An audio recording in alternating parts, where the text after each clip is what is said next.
Hey guys, we're going to be talking about strings today and just going into them a little more. So, whenever you think of strings, just think of text. Like, strings are the data type that hold text. So, if we want to make a string variable, we can just give it a name. I'll call it my string, and we can set it equal to some text. So, I'll just say hi.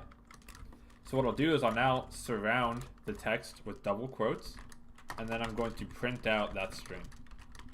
So if we run this, we'll see that our string just prints out like normal. So what we can do is we can also replace these double quotes with single quotes, and it works just the same.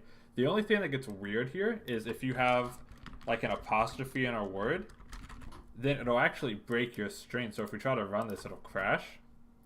Because now Python thinks this is the end of your string, not this. So the way to tell Python to be like, hey, calm down, this is just an apostrophe, is we use the backslash, I think it's called, the one that's above your inner key, not the one that's on your question mark key. Basically, that just says ignore whatever's coming next. So it says just ignore this apostrophe and just like go on with your business. And you can also see that this whole text turns green. And when we run this, it prints out like we'd expect. And it also doesn't include this slash in there in our print.